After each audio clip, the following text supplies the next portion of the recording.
Oftentimes, the question that atheists pose to people who claim that God exists is, well, then who created God? Another variation would be, who designed the designer? This question seems like a great retort at first, but let's take a closer look. First of all, keep in mind that when you hear the question, who created God, or who designed the designer, this question has an underlying implication that there does appear to be design in our universe. It's very rare that you hear atheists make the assertion that there is no apparent design.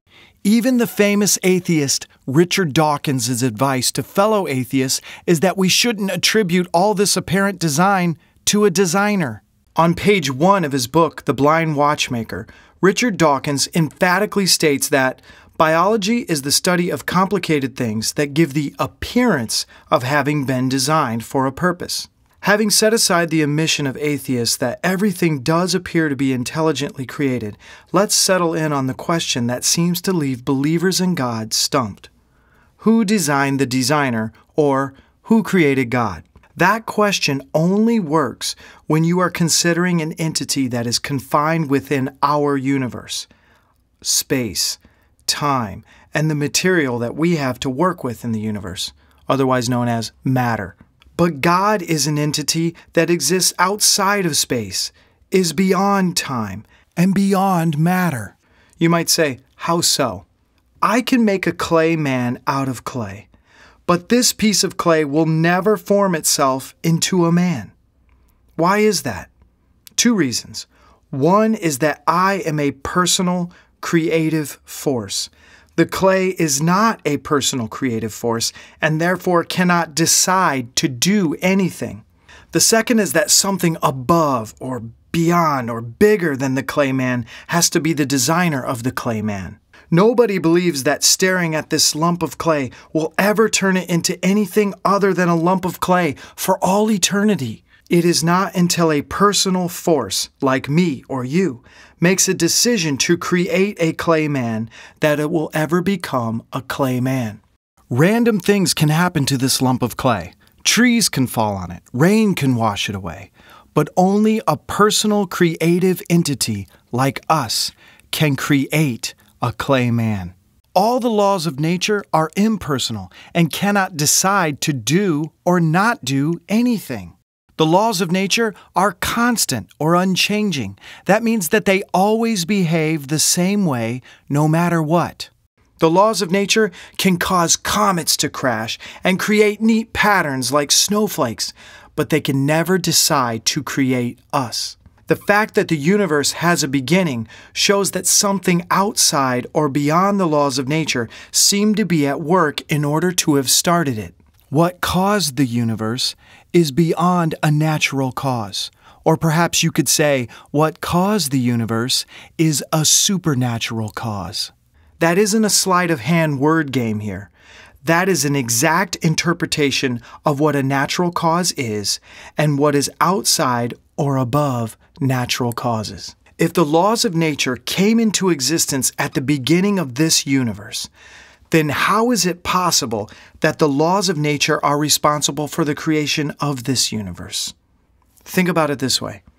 If your mother gave birth to you, is it possible that you will give birth to your mother?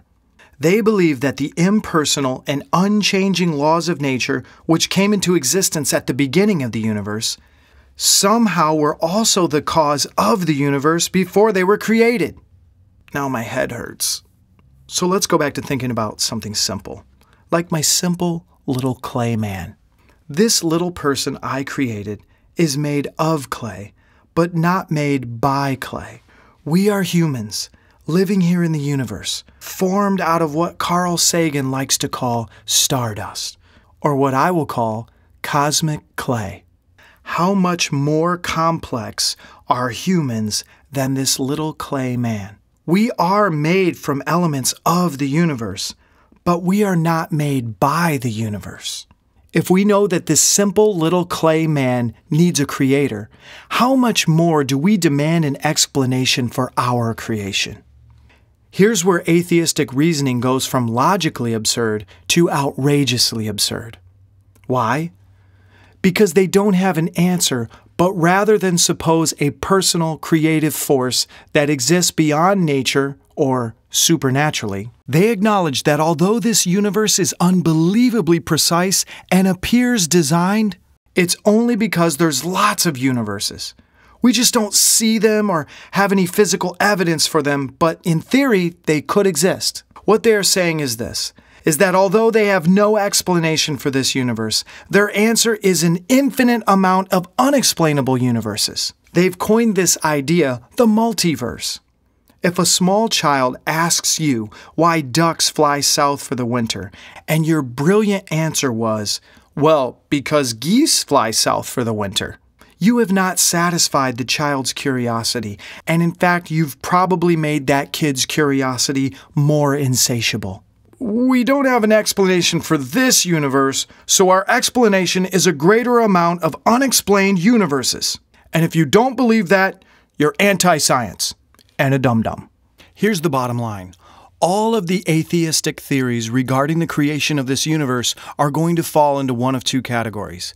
They either explain the origin of the universe by pointing to a part from the universe, like quantum mechanics, or they explain the origin of the universe by adding additional universes, like the multiverse. But if you were to apply what atheists are saying about the universe to my little clay man, what they are saying is this. They're trying to explain the creation of the clay man by pointing to elements from the clay man. Or they explain the creation of the clay man by imagining additional amounts of clay. Neither of which, looking into the clay or adding more clay, explain how the clay man was created. And the alternative, a personal creative force, which is far more probable, is still unacceptable because this creator might have moral authority over them.